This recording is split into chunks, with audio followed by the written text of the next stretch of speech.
Morning all, Brian S. Pratt here. Going to read chapter 26 of Fires of Prophecy, book 2 of the Morsite Saga.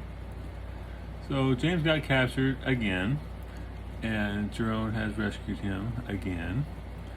And now they are in this town, deep in the Empire. They're trying to escape. Still not sure how James got captured, but he did. And Jerome has unconscious James draped over his shoulder. He ran into an alley and doesn't seem to be a way out. And then all of a sudden, as he turned to leave, figures entered the alley. The whole town is looking for him. Soldiers and guards are everywhere. And now these people are getting in his way. So we'll see what happens. One of the shadows spoke as they advanced into the alley. Still having James slung over his shoulder, Jerome waited to see what their intentions were before doing anything. They obviously were not part of the pursuit from the estate. Now the shadow spoke in an excited and animated fashion while pointing toward him. Jerome took in the situation. Without James to worry about, he probably would have little difficulty with these guys. But with him to protect and pursuit on the way, he just wasn't sure what to do.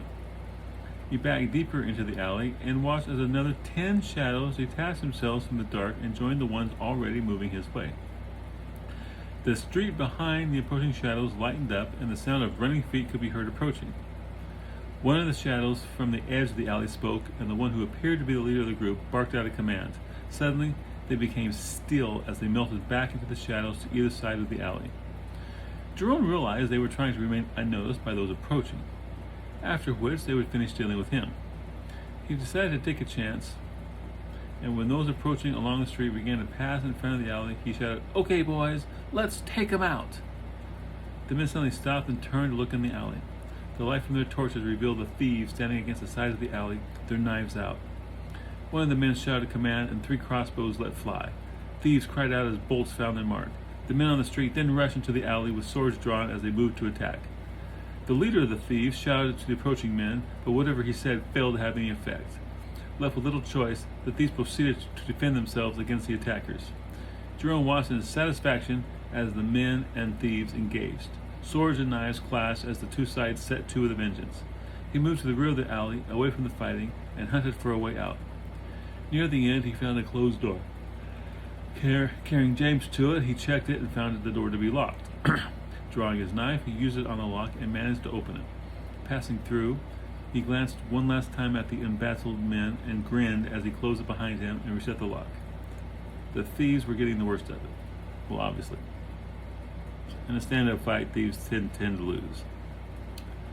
The sound of fighting followed him as he made his way into the dark room, searching for a way out. In total darkness, he stumbled about, once almost losing his balance as he tripped over a small stool that sat in the middle of the floor. He eventually came across the door. Opening at a crack, he looked out onto a dark hallway that had a faint light coming in through an open doorway farther down. Moving down the hallway, he reached the doorway through which the faint light emanated. Peering in, he saw an empty living room. The light turned out to be moonlight coming in through a window by the front door. He made his way to the window where he looked out onto the street, first one way, then the other. He checked to make sure no one was out there. Not seeing anyone, he moved to the door and slowly opened it. Suddenly, banging sounded from the door to the alley. The fighting must have come to an end. Floorboards creaked overhead as the owner of the house was awakened and made his way down to see what all the commotion was about. Jerome slipped out the front door and shut it behind him. His shoulders ached from the prolonged burden of James's dead weight. Shifting position did little to help. He quickly made his way along the side of the street, trying his best to keep to the shadows, passing several buildings, until he came to an inn on the right. Ducking down the alley on this side of the building, he heard his pursuers entering the street from the house he had just left. For a brief moment, he wondered what happened to the man who originally accosted him in the valley, but the question would have to remain unanswered. As silently as possible, he made his way down the alley to the courtyard behind the inn. The gate was open, and he hurried through just as the pursuers ran past the mouth of the alley he just vacated. He glanced back down the alley, thankfully discovering none of those hunting for him had thought to come that way. Setting James down against the inner wall of the courtyard, He made his way to the stables in search of a couple horses. Once within the stables, he found a stable boy asleep in a small room at the far end. He woke him by placing a knife at his throat and motioned for him to remain quiet. The boy nodded. Jerome tied him up and placed a gag in his mouth to keep him silent. Then he went back to the horses and saddled 2 of them. After he saddled them, he returned to where he left James. Picking him up, he carried him to the stable where he draped him across one of the saddles.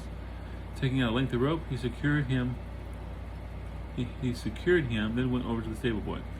He placed 10 gold pieces on the ground before him. He pointed to the gold and then to the horses. The stable boy nodded. Whether he understood the gold was for the horses' owners or not, Jerome wasn't sure, but his conscience was clear. Mounting, he took the reins of James's horse and led him from the stable to the courtyard. Pausing momentarily at the entrance to the alley, he made sure it was clear before leaving the courtyard. He made his way toward the end of the alley, where he again paused to look in either direction down the street. If you've noticed, Jerome has grown more of a conscience since meeting James. Maybe James is like an infection. A good person doing good will infect those around him. I don't know, maybe not. For the moment, the street appeared deserted, but commotion could be heard on neighboring streets as the search continued. He entered the street with James's horse in tow and began heading toward the part of town that seemed quietest. He continued along toward the edge of town, avoiding the many patrols. Coming out of an alley, he saw the wall ahead of him. Keeping close to the building, he rode along in the shadows until reaching a gate. Where before there had been but 2 guards, now they had been increased to a squad of 20, and the gate was shut and locked. His plan to ride through the guards at the gate was no longer feasible. He would have to find another way out of the city. Realizing he sat on a useless horse, he made his way to a side alley and dismounted. James began mumbling incoherently as Jerome removed him from his horse. "Not now," he whispered vehemently to him. The last thing he needed was for James's nonsensical ramblings to attract notice. Once removed from the horse, James continued to mumble, thankfully not very loud. Jerome again threw him across his shoulders as he quickly made for the wall. Upon reaching it, Jerome pushed James up and rested him across the top before he climbed up next to him. He then carefully lowered him down the other side and then swung over as he let go. Landing next to where James had settled, it didn't take long to realize he was now on the opposite side of the town from where his horse waited. Shouldering James once more, he made his way to the other side of town, detouring occasionally when a search party on horseback came into view. During one such time, while he hid among the bushes, he noticed James's eyes were open and looking around. "Are you awake?" James nodded, but still had trouble speaking, slurring his speech so badly as to be unintelligible. "Can you walk?" Jerome asked. He shook his head no. "Damn," Jerome silently exclaimed as he hoisted James across his shoulders yet again and hurried along. When he came to the spot where he had left his horse, he found it was no longer there. He quickly looked around the area, but found no trace of it. Someone must have come along and took it. Without horses, they weren't going to make it very far. He sat James down and said, "Stay here." When he got no response, he asked, "Understand?" James gave him a wobbly nod. "I'll be back. I need to get a couple horses," he explained. Leaving him hidden there among the bushes, Jerome moved through the night until he saw 2 soldiers leisurely riding back into town. They were not in any hurry. Perfect. Angling to intercept him, he raced through the dark. The moon above enabled him to see the terrain well enough to keep from tripping over the desert shrubs. Just a dark shadow in the night, he maneuvered until he was directly behind them. The riders spoke to each other, occasionally laughing at the witticism of the other, totally oblivious of the impending attack coming from behind. Jerome paced them for several feet until the space between the 2 horses closed to just the right distance. Then, running as fast as he could, he sprinted to catch them. As he drew near, he leapt and grabbed each from behind and pulled them backward out of the saddle. As the 2 men hit the ground, Jerome drew his knife and advanced on the first, getting back to his feet. He kicked out and connected with the man's middle, knocking him over, and then struck with his knife before the man had a chance to recover. A quick stab through the chest ended the man's life. Jerome turned to face his partner, who stood ready with sword and shield. The man thrust at Jerome's middle, but he managed to deflect it easily to the side. He tried to counter-strike with his other knife, but it was knocked aside by the man's shield. They circled each other for a moment before the man struck with an overhand blow that Jerome had to sidestep to avoid. As the sword swung past, Jerome lashed out with one of his knives, scoring a cut along the man's sword arm. Angered, The man advanced rapidly and began attacking with a flurry of blows that Jerome easily avoided or deflected aside. He continued to defend against the man's attack, waiting for his chance. Patience is often a knife fighter's best friend. Suddenly, the opening he waited for presented itself, and he struck the man's sword arm. The man cried out as the sword dropped to the ground after Jerome's knife severed the tendons in his arm. He knocked Jerome back with his shield as he cradled his arm. Jerome went on the offensive, and after a quick series of blows which the man could not defend against with just a shield, he sank to the ground, eyes vacant as death took him. Jerome wiped his knives on the man's tunic before returning them to their sheaths. Gathering the horses, he mounted one and took the reins of the other as he returned to where he had left James. It took a minute to locate the exact spot, but a hushed call from James led him there. He got down from his horse to help James into the saddle. No sooner was James in the saddle than the hoofbeats of a patrol were heard coming their way. Jerome took a piece of rope and quickly secured him to the saddle, all the while listening to the patrol coming closer and closer. Finished with securing James, he quickly mounted, and they waited in silence as the patrol passed in the dark. He then led them out into the desert, away from the city.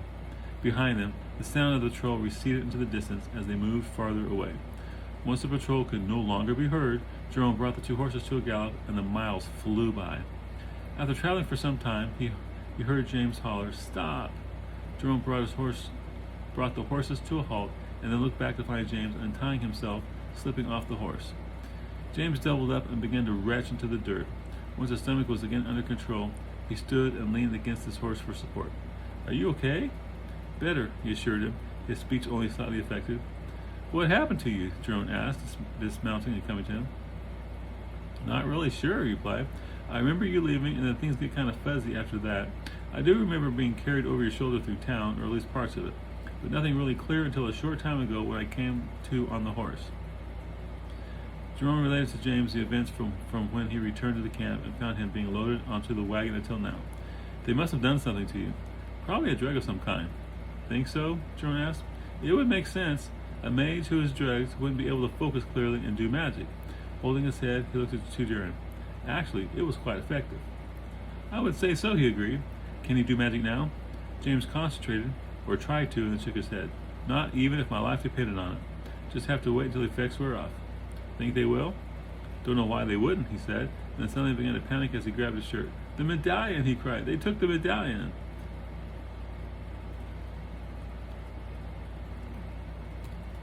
Jerome reached into the pouch hanging on his belt and removed the medallion, handing it back to James. "I grabbed it while I was getting you out of there." Sighing with relief, he took it and placed it once more around his neck. "Thank you," he said gratefully to Jerome. "Thought you might want it," he said, grinning. "But we need to get going, if you think you can ride." He held up the rope used to secure him in the saddle and asked, "Should I tie you to the saddle, or can you make it on your own?"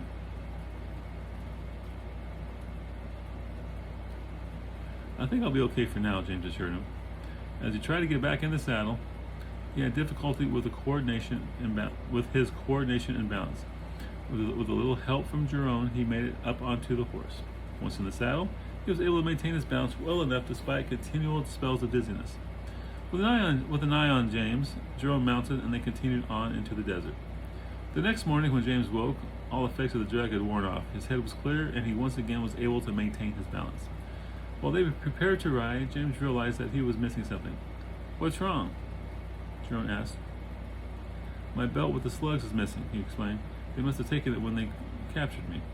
Jerome took the pouch off his belt and tossed it over to him. "Look in there." When James caught and opened it, he continued, "I think all your stuff is in there. I grabbed everything off the table where they had placed your things." James pulled out his slug belt and found only five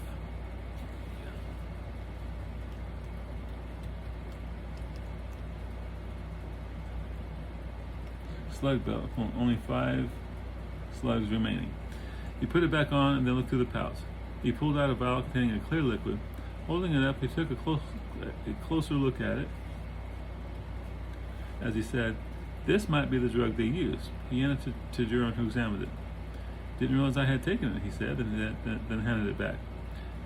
"It may come in useful," James said as he placed it back in his pouch. "Yes, it may just come in useful." Before they mounted, James pulled out his mirror and again found Michael in the dark, picking away at the stone wall. "At least he's still alive." That's something for sure. James took out the piece of cloth and cast his directional spell. It moved to indicate Michael lay off to the southwest, a little more west than south. He's that way, he said, pointing in that direction before putting the cloth away.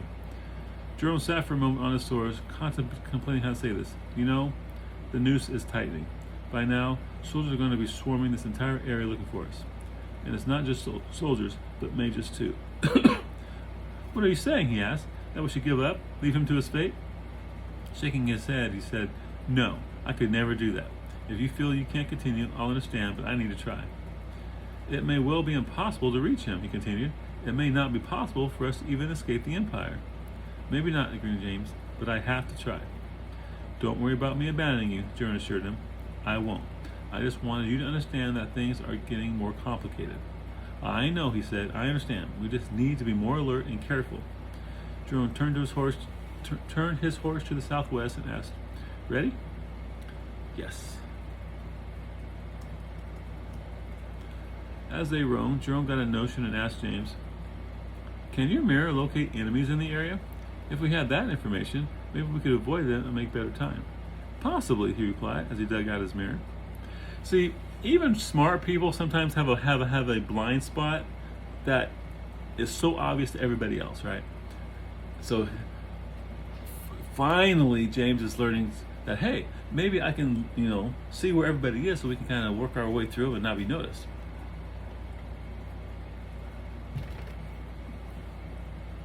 So this is where he starts using his mirror for finding enemies. Boy, doesn't that become a staple of his magical repertoire.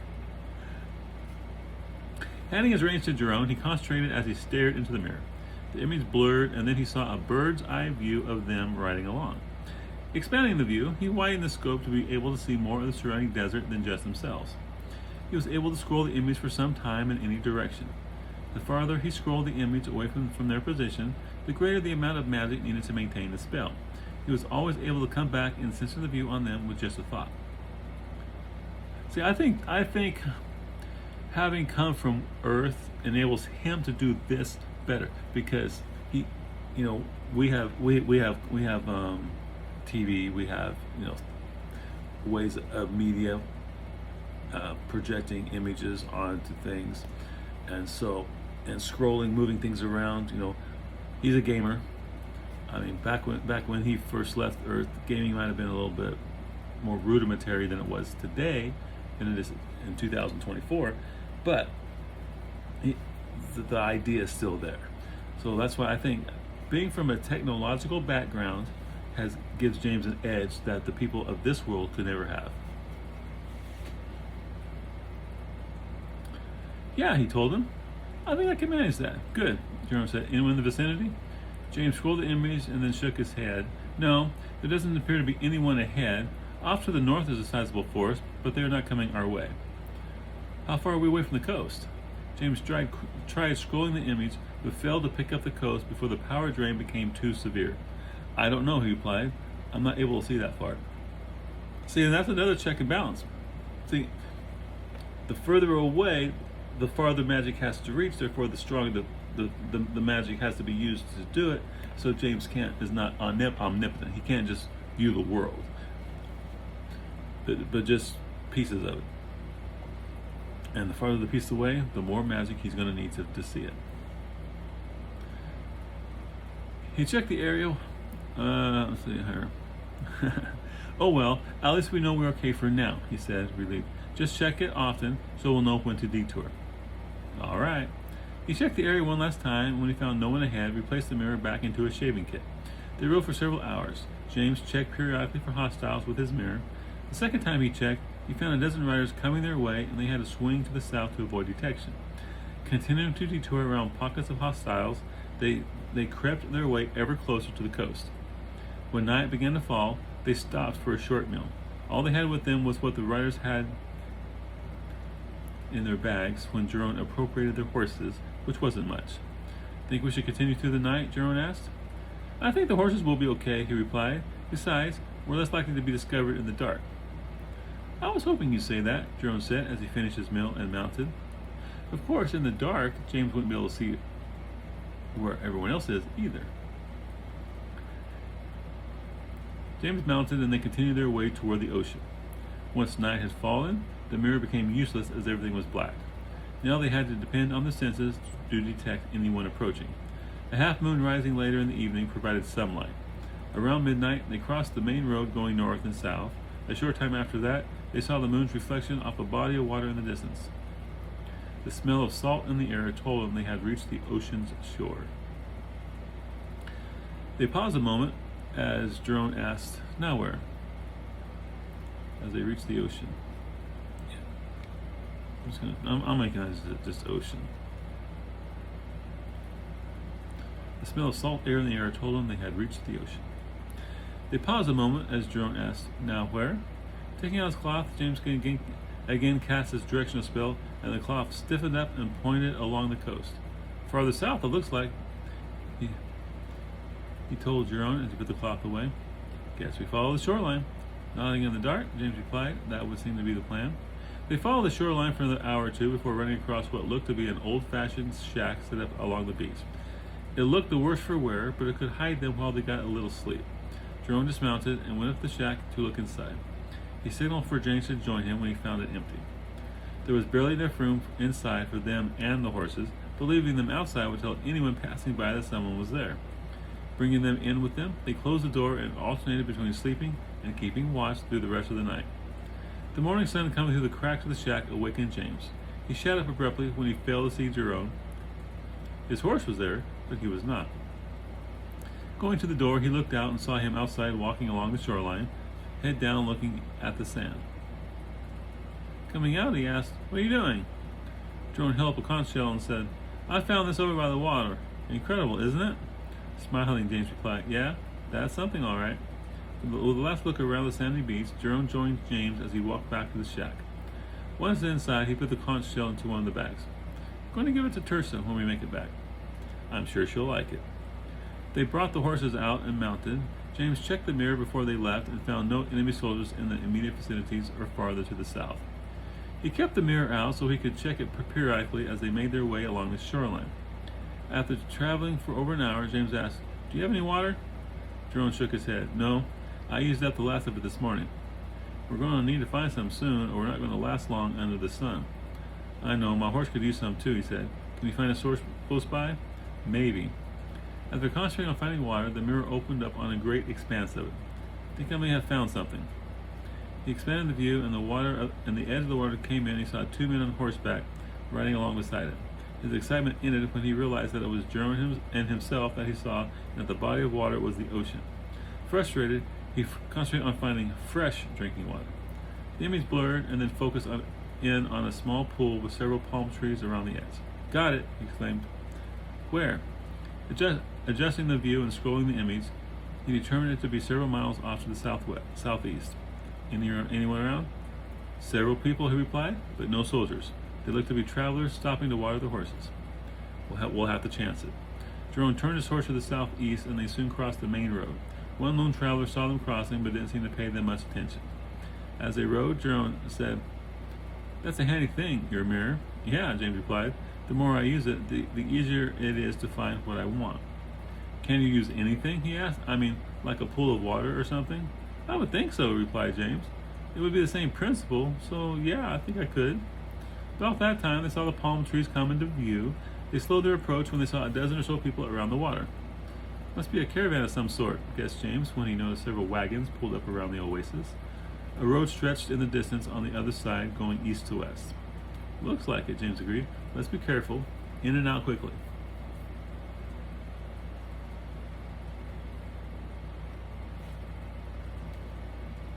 "I'm with you on that." They approached the oasis, making a beeline straight for the water. When the others saw them coming, they watched, but didn't say anything. Upon smelling the water, the horses quickened their pace, eager to reach the pool. While their horses drank, they got down and filled their water bottles. Glancing over to the others who stared their oasis, they noticed that they had huddled together and were speaking amongst themselves, occasionally peering over to them. James also noticed that a couple of the caravan guards went to a wagon and were getting out crossbows. "Jerome," James said quietly, indicating the guards among themselves, arming themselves. "Time to leave." Jerome saw the guards preparing their crossbows and left them to the saddle. James mounted quickly as well. As the guards wound the crossbows, they turned their horses and headed out of the oasis as fast as their horses could carry them. They turned to follow the road westward. Wonder what that was all about? Jerome asked, once they put some distance between themselves and the oasis. Rumors must be circulating about us by now, I would imagine, Jerome replied. 2 men of obvious northern stock ride in from out of the desert, he continued. I'd be cautious too, maybe even be looking for a reward for taking us down. Jerome laughed. What's so funny?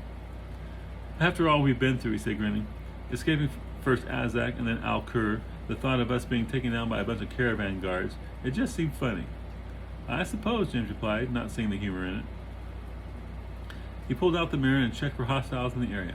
Jerome, we got 2 approaching groups. A squad on foot to the northeast who are moving due south, and a dozen riders on the road ahead of us coming our way. And to the south? James quickly checked and replied, doesn't look like anyone's in that direction. Without hesitation, Jerome turned south. James followed suit. Kicking their horses into a gallop, they raced off the road, hoping to remain unnoticed by the approaching horsemen. James was sure they'd be seen. The amount of dust they kicked up had to be visible by the riders. Checking the mirror, he saw them continuing down the road toward the oasis and the caravan there. They didn't seem to see or care about the dust their horses were throwing at the air. They'll find about us when they reach the oasis, he hollered to Jerome.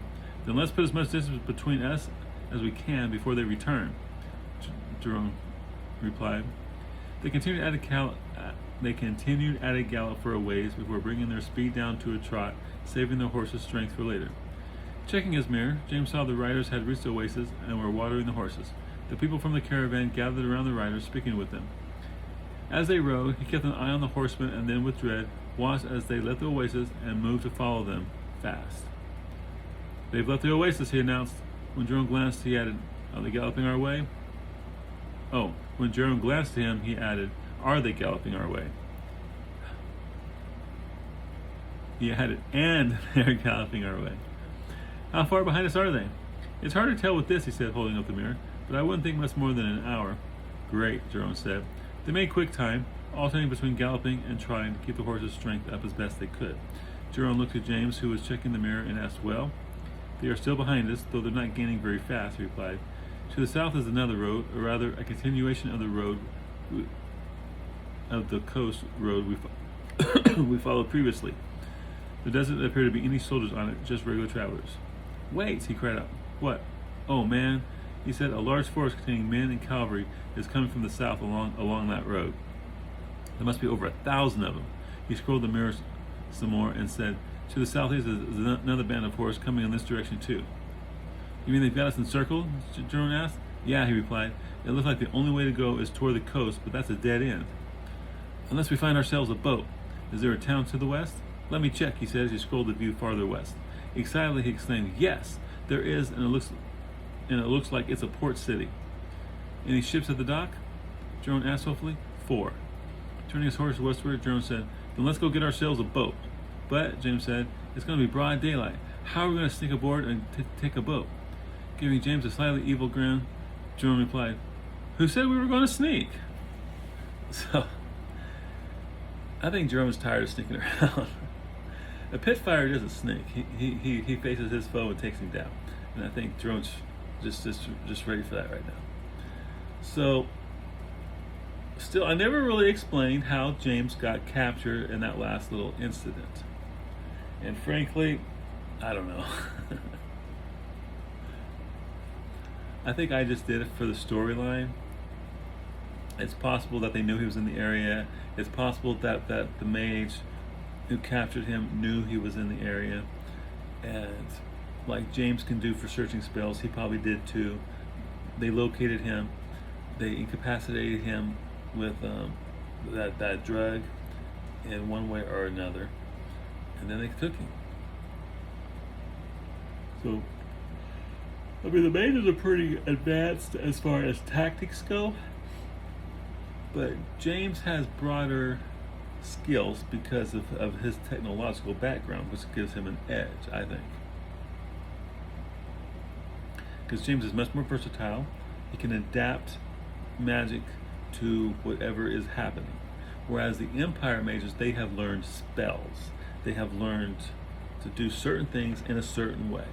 And if you narrow your focus to that, it's hard to adapt it to other ones. The more intelligent ones can adapt to some extent and change things. And that's how new spells are created.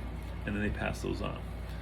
But you don't really need spells unless you believe you need spells, and at which point you can only use spells.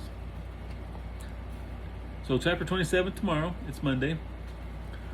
The 31st, you can find me in Six Flags Over Texas. I'll be there when the park opens. Man, it's going to be hot too. So I don't know how long I'll be there. But we're going to drive down. We're going to take the daughter and grandkids of my previous girlfriend, who I probably told you guys a story about how she passed away from COVID. Very sad. But they're just down the road, and so I watch over them because she's by herself, and I introduce them to Six Flags. So I like taking them.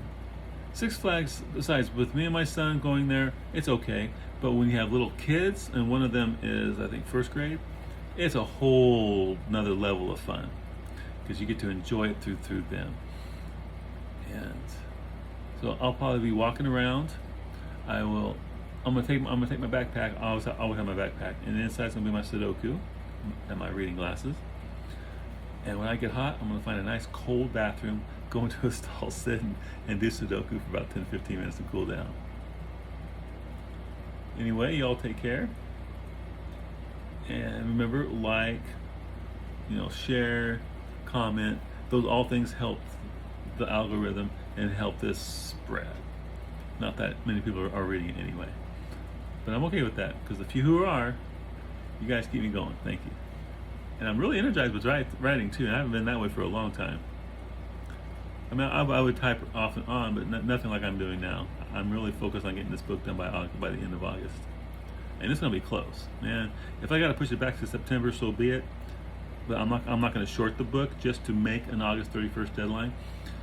But I really don't want to do that. Anyway, I'll talk to y'all tomorrow.